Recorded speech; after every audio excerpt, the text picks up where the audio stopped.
আজ বানাবো সোনা মুগ ডাল এবং গোবিন্দভোগ চালের ভোগের খিচুড়ি, স্বাদে গন্ধে ঠাসা। চলুন, আর ডিম্পা রান্না মানে টিপস তো থাকবেই, চলুন দেখে নিই। এখানে প্রথম টিপস, এখানে এক কাপ যদি চাল নিই, 1 কাপ ডাল নিতে হবে, সেম।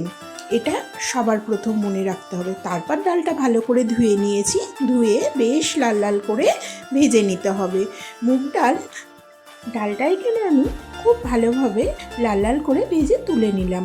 তারপরে কড়াইতে সামান্য তেল দিয়ে দিলাম 5 ফোড়ন, শুকনো লঙ্কা, এলাচ, তেজপাতা, আর দিয়ে দিলাম ভিজিয়ে রাখা ধনে গুঁড়ো, জিরে গুঁড়ো আর সামান্য লঙ্কার গুঁড়ো।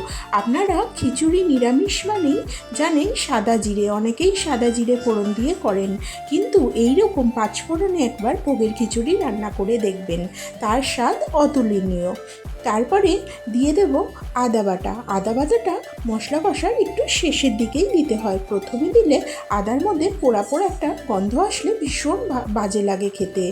তারপরে দিয়ে দেবো ভেজে তুলে রাখা মুগ ডাল। এখানে একটা টিপস, মুগ ডাল সবসময় ভাজার আগে ধুয়ে নেওয়ারই চেষ্টা করবেন, কারণ ভাজার পরে যদি মুগ ডাল ধোয়া হয় না, মুগ ডালের যে আসল গন্ধটা সেটা উবে যায়। মুগ ডাল দিয়ে ভালো করে মশলার সাথে কষিয়ে নেব। তারপরে দিয়ে দেব পরিমাণ মতো গরম জল অবশ্যই খিচুড়িতে ব্যবহার করবেন। ঠান্ডা জল দিলে খিচুড়িটার স্বাদ অনেকটা বসে যায়। তারপরে ভালো করে মিশিয়ে নিয়ে দেখুন, আর একটা কড়াই বসিয়ে দিয়েছি, এখানে আলু আর ফুলকপি বেশ ভালোভাবে ভেজে তুলে নিতে হবে। ভোগের খিচুড়িতে আর নতুন আলু, ফুলকপি, কড়াইশুঁটি এগুলো না থাকলে একদমই ভালো লাগে না। আমি এরপরে ফুলকপিটাও দিয়ে দিলাম। ফুলকপিটা দিয়ে সামান্য একটু লবণ দিয়ে ভালোভাবে ভেজে তুলে নেব। ভালোভাবে ভাজা হয়ে গেছে, আমি এবার এগুলোকে তুলে নেব। তারপরে দেখতে হবে এবারে ডালটা যখন দেখবেন এরকম আধ সিদ্ধ হয়ে গেছে, সেই সময় দিতে হবে ধুয়ে রাখা চাল। এখানে আর একটা টিপস, গোবিন্দভোগ চাল সবসময় বেশি ধোয়ার দরকার পড়ে না, 1 থেকে 2 বার ধুলেই যথেষ্ট। গোবিন্দভোগ বেশি ধুলে তার গন্ধটা উবে যায়। তারপরে দিয়ে দেবো পরিমাণ মতো লবণ দিয়ে তারপরে দিয়ে দেবো হলুদ গুঁড়ো পরিমাণ মতো। হলুদ গুঁড়ো দিয়ে ভালোভাবে নেড়ে চেড়ে মিশিয়ে নেব। দেখুন, আমার খিচুড়িটা অন্য একটি পাত্রে ঢেলে নিতে হবে, এখানে আটবে না। এবার আমি একটা হাঁড়িতে দিয়ে নিয়েছি, তারপরে দিয়ে দিলাম চিড়ে রাখা কাঁচা লঙ্কা।